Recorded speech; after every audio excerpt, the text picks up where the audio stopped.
Assalamualaikum warahmatullahi wabarakatuh. Perkenalkan, nama saya Niko Ferianto, NIM 1810612013 925. Jurusan Manajemen, kelas Manajemen 2, Fakultas Ekonomi, Kampus Universitas Sumatera Barat. Dosen pengampung Bapak Muhammad Endra SEMM. Adapun tujuan saya membuat video ini yaitu untuk melengkapi tugas yang diberikan oleh Bapak Muhammad Endra, yang bertujuan untuk melengkapi tugas akhir dari pelajaran kita, yang dirangkum dari bab 1 sampai bab 14. Baiklah, saya akan membacakan materi dari bab 1, yaitu pengertian hukum, tujuan dan sumber hukum, kodifikasi, norma dan hukum ekonomi dalam kehidupan sehari-hari. Pengertian hukum. Pengertian hukum menurut para ahli beberapa: 1. Aristoteles. 2. Ernest Unrecht. 3. Immanuel Kant. 4. Mukhtar Kusuma Madya. 5. Thomas Hobbes. 6. Hans Kesselring. Tujuan hukum. 1. Kaidah hukum memiliki tujuan untuk melindungi kepentingan manusia dari bahaya yang mengancam. 2. Sumber-sumber hukum. Umumnya sumber hukum terbagi menjadi dua, yaitu sumber hukum material dan sumber hukum formil. Kodifikasi hukum. Kodifikasi hukum ialah pembukuan jenis-jenis hukum tertentu dalam kitab undang-undang secara sistematis dan lengkap. Adapun unsur-unsur kodifikasi yaitu jenis-jenis hukum tertentu, misalnya hukum perdata. 2. Sistematis. 3. Lengkap. Beberapa tujuan kodifikasi hukum tertulis ialah untuk memperoleh: 1. Kepastian hukum. 2. Penyederhanaan hukum. 3. Kesatuan hukum. Kaidah atau norma hukum. Beberapa ahli hukum menganggap kata norma sinonim dengan kata kaidah. Namun, jika ditinjau dari Kamus Bahasa Indonesia, maka kedua kata tersebut memiliki arti yang berlainan, namun tetapi merujuk pada suatu pokok bahasan, yakni aturan. Kata norma dalam Kamus Bahasa Indonesia diartikan sebagai aturan atau ketentuan yang mengikat semua atau sebagian warga masyarakat. Pengertian ekonomi dan hukum ekonomi. Pengertian ekonomi. Istilah ekonomi berasal dari bahasa Yunani, yaitu kata okis atau oknu, yang berarti rumah tangga atau keluarga, dan namos berarti peraturan, hukum atau aturan. Jadi pengertian ekonomi di sini adalah peraturan rumah tangga. Hukum ekonomi. Hukum ekonomi adalah beragam ketentuan yang menjelaskan tentang hubungan yang terjadi antara berbagai peristiwa ekonomi. Dalam hukum ekonomi terdapat dua jenis hubungan yang saling berkaitan satu sama lain, yaitu hubungan kausalitas dalam kurung sebab akibat, dan hukum fungsional saling mempengaruhi. Bab 2. Subjek dan objek hukum serta hak kebendaan yang bersifat sebagai pelunas hutang. Pengertian subjek hukum, res dalam kurung rek subjek, adalah sesuatu yang menurut hukum berhak atau berwenang untuk melakukan perbuatan hukum, atau segala sesuatu yang dapat menyandang hak dan kewajiban menurut hukum. Jenis-jenis subjek hukum. 1. Subjek hukum manusia atau orang. 2. Subjek hukum badan hukum dalam kurung person. Subjek hukum manusia atau orang. Setiap orang yang mempunyai kedudukan yang sama selaku pendukung hak dan kewajiban. Pada prinsipnya, orang sebagai subjek hukum dimulai sejak lahir hingga meninggal dunia. Adapun golongan manusia yang tidak dapat menjadi subjek hukum. 1. Anak yang masih di bawah umur, belum dewasa dan belum menikah. Orang yang berada dalam pengampungan, yaitu orang yang sedang sakit ingatan, pemabuk dan pemboros. Subjek hukum badan hukum. Suatu perkumpulan atau lembaga yang dibuat oleh perkumpulan atau lembaga yang dibuat oleh hukum dan mempunyai tujuan tertentu. Macam-macam badan hukum. 1. Badan hukum privat adalah badan hukum yang didirikan berdasarkan hukum sipil atau perdata yang menyangkut kepentingan banyak orang. Di dalam badan hukum tersebut, contohnya PT, koperasi, firman, dan lain-lain. Badan hukum publik.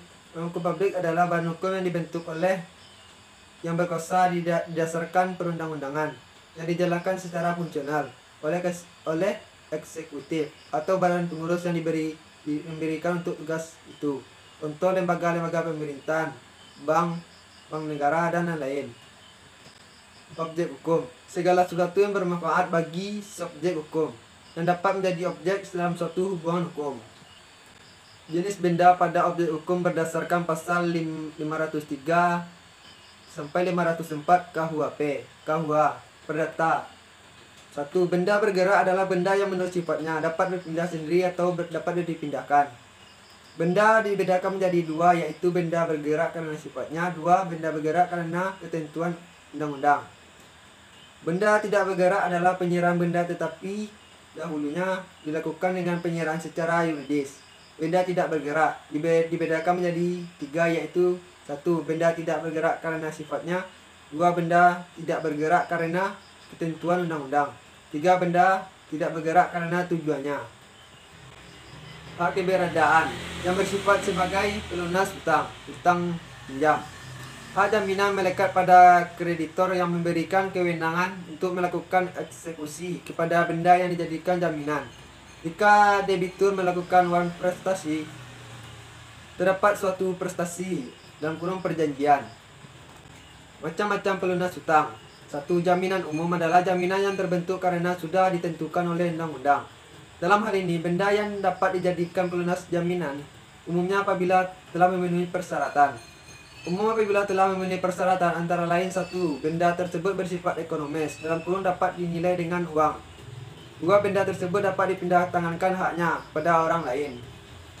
2. Jaminan khusus adalah jaminan yang timbul karena perjanjian secara yuridis, baru timbul karena adanya suatu perjanjian antara bank dengan pemilik agunan atau antara bank dengan pihak ketiga yang menanggung utang debitur. Pelunas hutang dengan jaminan khusus merupakan hak khusus pada jaminan tertentu. Bagi pemegang gadai, hipotek, hak tanggungan, dan fidusia. Gadai, hak yang diperoleh di kreditur atau suatu barang bergerak yang diberikan kepadanya oleh debitur atau orang lain atas namanya untuk menjamin suatu hutang. Sifat-sifat gadai: 1. Adanya sifat kebendaan. 2. Hak untuk menjual atas kekuasaan sendiri. Hak preferensi atau hak untuk didahulukan. Objek gadai: semua benda bergerak pada dasarnya bisa digadaikan, baik benda bergerak berwujud maupun tidak berwujud, yang berupa berbagai hak untuk mendapatkan berbagai hutang, yakni berwujud surat-surat hutang kepada pembawa taan order atas tujuan taan order dan atas nama open name, serta hak paten. Hipotek: hak kebendaan atas benda yang tidak bergerak untuk mengambil kepenggantian dan padanya bagi pelunas suatu perhutangan. Sifat-sifat hipotek: 1. Bersifat aksesorir, yakni seperti hal gadainya. 2. Objeknya benda-benda tetap. 3. Lebih didahulukan pemenuhnya dari piutang yang lain, dalam kurung draft preference, yang berdasarkan pasal 1133 sampai 1134 ayat 2 KUH Perdata. Objek hipotek: benda-benda tidak bergerak dapat dipindah tangankan beserta segalanya pelengkapannya. 1. Hak tanggungan adalah hak jamin atas benda lain yang merupakan satu kesatuan dengan tanah itu. Pelunas hutang dan memberikan kedudukan yang diutamakan kepada kreditur yang lain. Objek hak dan tanggungan: 1. Hak milik dalam kurung HAM. 2. Hak guna usaha atau hak GAU. Fidusia: perjanjian asesor adalah antara lain debitur dan kreditur, yang isinya penyerahan hak milik secara kepercayaan atau benda bergerak milik debitur kepada kreditur. Jaminan fidusia adalah jaminan diberikan dalam bentuk fidusia. Fidusia: 1. Perjanjian fidusia adalah penjaminan fidusia yang harus dibuat dengan akta notaris. Dalam bahasa Indonesia adalah merupakan akta jaminan fidusia. 2. Pendaftaran fidusia adalah bukti kreditur sebagai pemegang jaminan fidusia yang dikeluarkan oleh kantor pendaftaran fidusia. 3. Hapusnya jaminan fidusia, yakni jaminan fidusia hapus karena hal-hal berikut. 1. Hapusnya hutang yang dijamin dengan fidusia. 2. Pelepasan hak atas jaminan fidusia oleh debitur. 3. Musnahnya benda yang menjadi objek jaminan fidusia. Bab 3. Hukum perdata yang berlaku di Indonesia. Pengertian hukum perdata menurut Profesor Syobekti dalam bukunya Pokok-pokok Hukum Perdata. Hukum perdata dalam arti luas adalah meliputi semua hukum pokok uang mengatur kepentingan perseorangan. Hukum perdata yang berlaku di Indonesia. Hukum perkawinan menurut Undang-Undang Nomor 1 Tahun 1974. Hukum waris. Hukum waris merupakan suatu hukum yang mengatur peninggalan harta seseorang yang telah meninggal dunia, diberikan kepada yang berhak, seperti keluarga dan masyarakat yang lebih berhak. Hukum kekeluargaan. Hukum kekeluargaan juga termasuk dalam hukum perdata yang mengatur perihal hubungan hukum yang timbul dari hubungan kekeluargaan, yaitu perkawinan berserta hubungan dalam lapangan, hukum kekayaan antara suami istri, hubungan antara orang tua dan anak. Selanjutnya hukum perikatan. Hukum perorangan. Hukum kekayaan. Hukum kekayaan adalah hukum yang mengatur benda dan hak-hak yang dapat memiliki atas benda.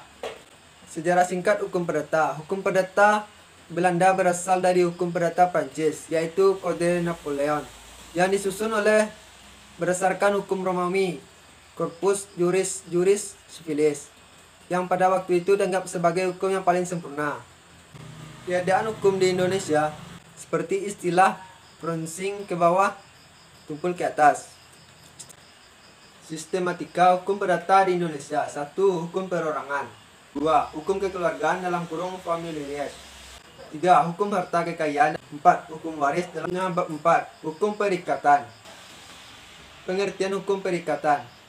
Perikatan dalam bahasa Belanda disebut verbintenis. Istilah perikatan dalam literatur hukum di Indonesia.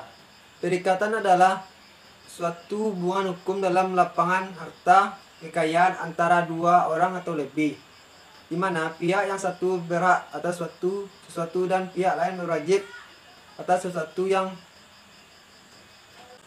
pembedaan perikatan: A. Obligation civilis atau perikatan perdata. B. Spending verbintenis. C. Perikatan prinsipal. Dasar hukum perikatan. Azas-azas dalam hukum perikatan. Azas hukum adalah pikiran dasar yang terdapat dalam hukum konkret atau di luar peraturan hukum konkret di Indonesia. Azas-azas dalam hukum perikatan diatur dalam buku 3 KUH Perdata, yakni azas kebebasan berkontrak, azas konsensualisme, uang prestasi dan akibat-akibatnya. Bentuk-bentuk ataupun modal uang prestasi adalah uang prestasi berupa tidak memenuhi prestasi, uang prestasi berupa terlambat memenuhi prestasi, uang prestasi berupa tidak sempurnanya memenuhi prestasi. Adapun bentuk dari uang prestasi bisa berupa 4 kategori, yaitu 1. Tidak melakukan apa yang disanggupi akan dilakukannya. 2. Melaksanakan apa yang dijanjikannya, tetapi tidak sebagaimana yang dijanjikan. 3. Melakukan apa yang dijanjikan tetapi terlambat. 4. Melakukan sesuatu yang menurut perjanjian tidak boleh dilakukan. Akibat-akibat uang prestasi berupa hukum atau akibat-akibat bagi debitur. Yang melakukan uang prestasi dapat digolongkan menjadi 3 kategori. 1. Membayar kerugian dan diderita oleh kreditur dalam kurung ganti rugi. 2. Pembatalan perjanjian atau pemecahan perjanjian. 3. Peralihan risiko. Hapusnya perikatan. Perikat itu bisa dihapus jika memenuhi kriteria yang sesuai dengan pasal 1381 KUH Perdata. Cara penghapusan suatu perikatan adalah sebagai berikut. 1. Pembaruan hutang. 2. Perjumpaan hutang. 3. Pembebasan hutang. 4. Musnahnya barang yang terhutang. 5. Kebatalan dan pembatalan. Selanjutnya, bab 5. Hukum perjanjian baku atau standar yang pasal-pasalnya ditentukan perjanjian yang diatur di dalam dan di luar Burgerlijk Wetboek. Standar kontrak. Standar kontrak atau perjanjian baku adalah penggunaan klausula konsiderasi dalam transaksi konsumen. Macam-macam perjanjian. 1. Perjanjian dengan cuma-cuma dan perjanjian dengan beban. 2. Perjanjian sepihak dan perjanjian timbal balik. 3. Perjanjian konseksual, formal dan real. 4. Perjanjian bernama dan tidak bernama dan campuran. Syarat sah perjanjian. 1. Sepakat mereka yang mengikat dirinya. 2. Kecakapan untuk membuat suatu perikatan. 3. Suatu hal tertentu. 4. Sebab yang halal. Saat lahirnya perjanjian berdasarkan pasal 1320 sampai 1338 ayat 1 BWH atau KUH Perdata, dikenal adanya azas konseksual. Pembatalan dan pelaksanaan perjanjian. 1. Pembatalan perjanjian. Suatu perjanjian dapat dibatalkan oleh salah satu pihak yang membuat perjanjian ataupun batal demi hukum. 2. Pelaksanaan perjanjian. Itikat baik dalam pasal 1338 ayat 3 KUH Perdata merupakan ukuran objektif untuk menilai pelaksanaan perjanjian. Bab 6. Hubungan hukum perdata dengan hukum dagang. 1. Hubungan hukum perdata dengan hukum dagang adalah aturan-aturan hukum yang mengatur hubungan yang satu dengan yang lain dalam bidang perniagaan. Sedangkan hukum perdata dapat diartikan sebagai rangkaian. Perdata dapat diartikan sebagai rangkaian peraturan-peraturan hukum yang mengatur hubungan antara orang yang satu dengan orang yang lain dengan menitik beratkan kepada kepentingan perseorangan. 2. Berlakunya hukum dagang. 3. Hubungan pengusaha dan pembantunya. Pengusaha adalah seseorang yang melakukan atau menyuruh melakukan perusahaannya. Sebuah perusahaan dapat dikerjakan oleh seseorang pengusaha atau beberapa orang pengusaha dalam bentuk kerjasama. 4. Pengusaha dan kewajibannya. Ada 2 macam kewajiban yang harus dilakukan perusahaan atau pengusaha, yaitu membuat pembukuan. 2. Mendaftarkan perusahaan. Selanjutnya, kelompok 7. Bab 7. Bentuk-bentuk badan usaha perseorangan terbatas, koperasi, yayasan, badan usaha milik negara. Latar belakang. Badan usaha merupakan suatu usaha yang menghasilkan barang atau jasa dengan tujuan mencari keuntungan atau laba besarnya. Perusahaan perseorangan. 1. Perusahaan dagang atau PD atau usaha dagang (UD) merupakan perusahaan perseorangan yang biasanya dilakukan atau dijalankan oleh satu orang pengusaha. Badan usaha berbadan hukum. Badan usaha berbadan hukum dibagi menjadi 2. 1. Perseorangan terbatas. Koperasi adalah badan usaha yang beranggota seseorang atau badan hukum koperasi dengan melandaskan kegiatannya berdasarkan prinsip koperasi. Badan usaha yang bukan berbadan hukum. Badan usaha yang bukan badan hukum atau non-badan hukum. Badan usaha bukan badan hukum dibagi menjadi 3, yaitu firma. 2. CV. 3. Persekutuan perdata. Wajib daftar perusahaan. Pengertian dasar perusahaan menurut pasal 1 Undang-Undang Nomor 3 Tahun 1982. Daftar perusahaan adalah catatan resmi yang diadakan menurut aturan atau berdasarkan ketentuan undang-undang yang telah diatur oleh pelaksanaannya. Dasar hukum wajib daftar perusahaan. Undang-Undang Nomor 3 Tahun 1982. Tujuan dan sifat wajib daftar perusahaan. Menurut pasal 2 UU WWDP, tujuan daftar perusahaan. Menurut pasal 3 UU WWDP, sifat daftar perusahaan. Kewajiban daftar perusahaan. Kedudukan wilayah NKRI. Pendaftaran dilakukan oleh pemilik atau pengurus perusahaan. Salah satu dari perusahaan harus memenuhi kewajiban. Cara dan tempat waktu pendaftaran. Menurut Undang-Undang Nomor 3 Tahun 1982 Bab 4 Pasal 9, yaitu mengisi formulir. Penyerahan formulir. Hal-hal yang wajib didaftarkan. Undang-Undang Nomor 3 Tahun 1982 Pasal 11. Undang-Undang Nomor 3 Tahun 1982 Pasal 12. Undang-Undang Nomor 3 Tahun 1982 Pasal 13. Undang-Undang Nomor 3 Tahun 1982 Pasal 14. Undang-Undang Nomor 3 Tahun 1982 Pasal 15. Undang-Undang Nomor 3 Tahun 1982 Pasal 16. Baiklah, selanjutnya bab 9. Pengertian haki, prinsip-prinsip hak kekayaan intelektual, klasifikasi hak kekayaan intelektual, dasar hukum dan kekayaan intelektual.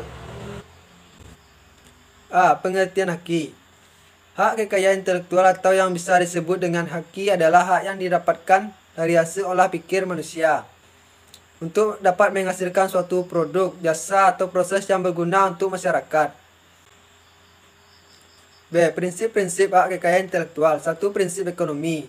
2. Prinsip keadilan merupakan suatu perlindungan hukum bagi pemilik suatu hasil dari kemampuan intelektual sehingga memiliki kekuasaan dalam penggunaan hak atas kekayaan intelektual terdapat karyanya. C. Klasifikasi hak kekayaan intelektual. Hak cipta. D. Dasar hukum hak kekayaan intelektual. Dasar hukum mengenai hak kekayaan intelektual cakupannya cukup luas. Berikut adalah beberapa di antaranya. Selanjutnya, bab 10.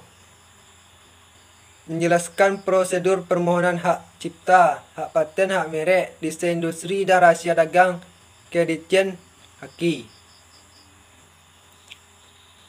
1. Hak cipta. Hak cipta merupakan salah satu bagian dari kekayaan intelektual yang memiliki ruang lingkup objek yang dilindungi paling luas. Hak cipta memiliki beberapa komponen, yaitu 1. Hak cipta yang dapat dilindungi. 1. Buku program komputer, pamflet, perwajahan, layout, karya tulis diterbitkan dalam semua hasil karya tulis lainnya. 2. Ceramah, kuliah, pidato, dan ciptaan lain yang sejenis dengan itu. Alat peraga yang dibuat untuk kepentingan pendidikan dan ilmu pengetahuan. Lagu dan musik dengan atau tanpa teks. 2. Hak paten. Hak paten eksklusif yang diberikan oleh negara kepada investor berkat hasil invensinya di bidang teknologi dalam kurun waktu tertentu, menjalankan sendiri invensi tersebut atau menyetujui kepada pihak lain untuk menjalankannya. Dasar hukum hak paten. Pemerintah telah mengatur undang-undang hak paten antara lain Undang-Undang Nomor 13 Tahun 2016 tentang paten, Undang-Undang Hak Paten yang mencabut peraturan sebelum, yaitu Undang-Undang Nomor 14 Tahun 2001 tentang paten. Jenis paten. 1. Paten atas invensi. 2. Paten sederhana atas invensi. Masa berlaku hak paten. Paten atas invensi berlaku sejak 20 tahun terhitung sejak tanggal diterima permohonan paten oleh pemerintah. Paten sederhana atau invensi memiliki masa berlaku 10 tahun terhitung sejak tanggal diterimanya permohonan paten oleh pemerintah. Fungsi hak paten dalam bisnis. 1. Mendapatkan perlindungan hukum. 2. Memberikan profit. 3. Pemegang lisensi tunggal. 3. Hak merek. Pengertian dari sebuah merek ketika dilihat dari beberapa sudut pandang mempunyai arti yang berbeda. Merek adalah suatu penanda sebuah produk, mulai dari tampilan grafis, nama, logo, huruf, angka, kata, susunan, warna, hologram, sampai dengan suara yang digunakan. Selain itu, merek dagang mempunyai peran penting terhadap suatu produk, sehingga penetapan hak merek sangat diperlukan agar mendapatkan perlindungan dari badan hukum dan instrumen hak merek. Peran penting hak merek. Logo dan nama usaha merupakan hak yang pada dasarnya menjadi suatu kekayaan intelektual yang harus memperoleh pengakuan serta perlindungan. Untuk dapat melindungi hak merek seperti nama usaha, logo, aset penting lainnya, maka perlu untuk mengajukan pendaftaran hak merek. Desain industri adalah suatu kreasi mengenai bentuk, konfigurasi, dan komposisi, garis atau warna atau garis warna, atau gabungan daripadanya, yang berbentuk 3 dimensi atau 2 dimensi, yang memberikan kesan estetik. Desain industri. Desain industri adalah satu kreasi mengenai bentuk, konfigurasi, atau komposisi, garis atau warna atau garis dan warna, atau gabungan daripadanya, yang berbentuk 3 dimensi atau 2 dimensi, yang memberikan kesan estetis. Selain itu dapat diwujudkan dalam pola 3 dimensi atau 2 dimensi serta digunakan untuk menghasilkan produk atau barang, komoditas, industri, kerajinan tangan. 5. Rahasia dagang. Rahasia dagang adalah informasi di bidang teknologi dan atau bisnis yang tidak diketahui oleh umum, mempunyai nilai ekonomi karena bermanfaat dalam kegiatan usaha dan dijaga kerahasiaannya oleh pemilik rahasia dagang. Kemudian rahasia dagang adalah hak atas rahasia dagang yang timbul sesuai dengan Undang-Undang Rahasia Dagang. Selanjutnya bab 11 tentang konsumen dan pelaku usaha. Konsumen adalah setiap orang yang pemakai barang atau jasa yang tersedia dalam masyarakat, baik bagi kepentingan diri sendiri, keluarga, orang lain maupun makhluk hidup lainnya yang tidak dapat diperdagangkan. Tujuan perlindungan konsumen. Pasal 3 Undang-Undang Nomor 8 Tahun 1999 tentang perlindungan konsumen menyebutkan: 1. Meningkatkan kesadaran, kemampuan dan kemandirian konsumen untuk melindungi diri. Hak konsumen. Menurut pasal 4 Undang-Undang Nomor 8 Tahun 1999 tentang perlindungan hak konsumen. 1. Hak atas kenyamanan, keamanan, keselamatan dan konsumsi barang dan jasa. Kewajiban konsumen. Menurut pasal 5 Undang-Undang Nomor 8 Tahun 1999 tentang perlindungan konsumen. 1. Membaca, mengikuti petunjuk, informasi, prosedur pemakaian atau pemanfaatan barang dan jasa demi keamanan dan keselamatan. 2. Beretikat baik dalam melakukan transaksi pembelian barang dan jasa. 3. Membayar sesuai dengan nilai tukar yang disepakati. 4. Mengikuti upaya penyelesaian hukum sengketa perlindungan konsumen. Hak dan kewajiban pelaku usaha. Pelaku usaha adalah setiap orang perseorangan atau badan usaha, baik yang berbentuk badan hukum maupun bukan badan hukum, yang didirikan dan berkedudukan melakukan kegiatan dalam wilayah hukum negara Republik Indonesia, baik sendiri maupun bersama-sama melalui perjanjian penyelenggaraan kegiatan usaha dalam berbagai bidang ekonomi.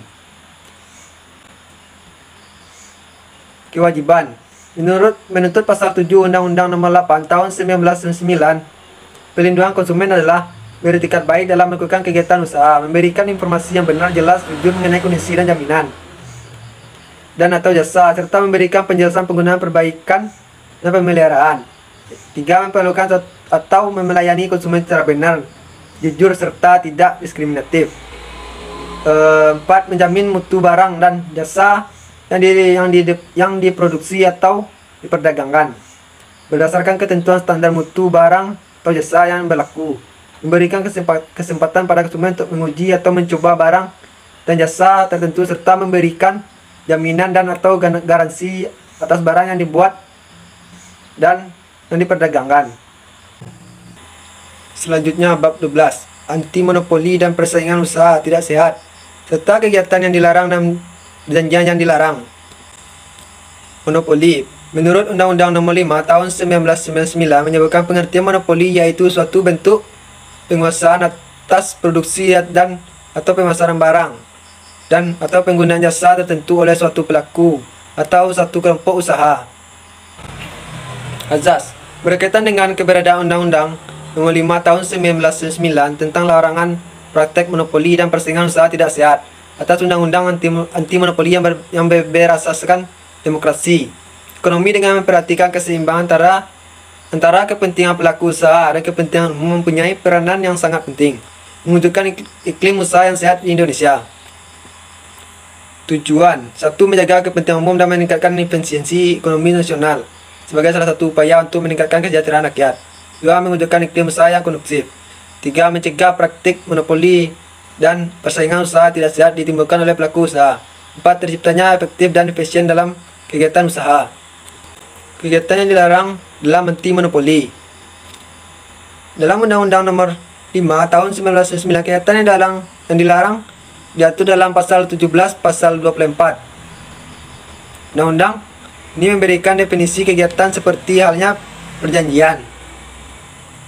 Monopoli adalah penguasaan atas produksi dan atau pemasaran barang atau jasa, penggunaan jasa tertentu oleh satu pelaku usaha atau satu kelompok pelaku usaha. Monopsoni adalah situasi pasar di mana hanya ada satu pelaku usaha atau kelompok pelaku usaha yang menguasai pangsa pasar yang besar, bertindak sebagaimana pembeli tunggal, sementara pelaku usaha atau kelompok pelaku usaha yang bertindak sebagai penjual jumlahnya banyak. Komposisi dominan.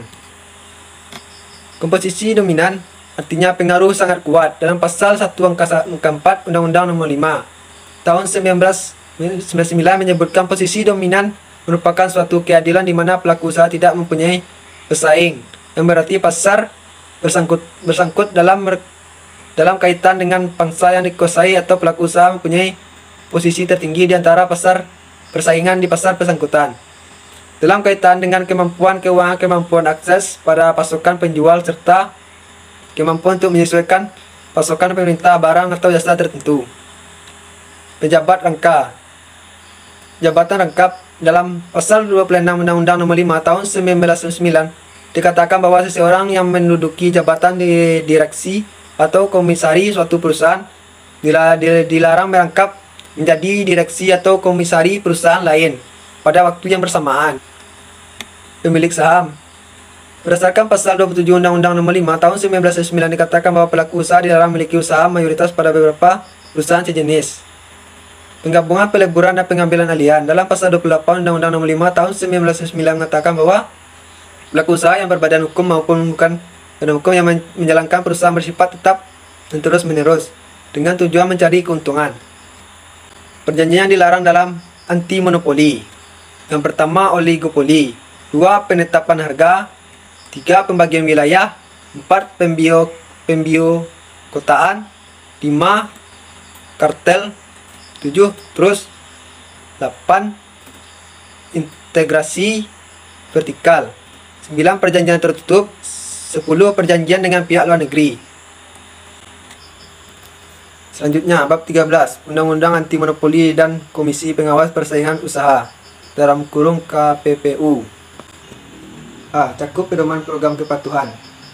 Secara sistematis, pedoman kepatuhan ini mencakup bagian 1, latar belakang. Bagian ini menjelaskan mengenai pedoman program kepatuhan terhadap Undang-Undang Nomor 5 tahun 1999 pada umumnya dan hal yang melatar belakangi pembuatan program kepatuhan tersebut. Bagian 2, tujuan mencakup pedoman program kepatuhan. Bagian ini menjelaskan tentang tujuan pembuatan pedoman program kepatuhan, ruang lingkup program dan hal yang tercakup dalam program. Bagian 3, pedoman program kepatuhan terdapat hukum persaingan usaha. Bagian ini menjelaskan tentang definisi manfaat program kepatuhan bagi pelaku usaha, penting pembuatan program kepatuhan secara tertulis pelaku usaha. Selanjutnya, bab 14, pengertian sengketa, cara penyelesaian dan perbandingan antara perundingan atribusi dan digitasi. Pengertian sengketa dalam bahasa Indonesia adalah pertentangan atau konflik. Konflik berarti adanya oposisi atau pertentangan antara orang, kelompok-kelompok atau organisasi-organisasi terhadap satu objek permasalahan. Cara penyelesaian sengketa. A. Negosiasi. B. Mediasi. C. Arbitrase. Melalui pengadilan atau litigasi. Penyelesaian sengketa secara kontroversial dilakukan melalui suatu badan pengadilan sudah dilakukan sejak ratusan bahkan ribuan tahun yang lalu. Akan tetapi lama-kelamaan badan pengadilan ini semakin terpasung dalam tembok yuridis yang sukar ditembus oleh pencari keadilan, khususnya apabila pelaku pencarian keadilan adalah pembisnis dengan sengketa menyangkut bisnis, sehingga mulailah dipikirkan suatu alternatif lain untuk menyelesaikan sengketa di luar pengadilan. Kelebihan dan kelemahan. Kelebihannya yaitu penyelesaian sengketa melalui pengadilan ialah ruang lingkup pemeriksaan yang lebih luas, karena peradilan di Indonesia terbagi menjadi beberapa bagian, yaitu peradilan umum, peradilan agama, peradilan militer, dan peradilan tata usaha negara, sehingga hampir semua jenis sengketa dapat diperiksa melalui jalur ini. Kelemahannya yaitu penyelesaian sengketa melalui pengadilan ialah kurangnya kepastian hukum. Hakim yang awam dalam kurung pada dasarnya hakim harus memiliki paham terhadap semua jenis hukum.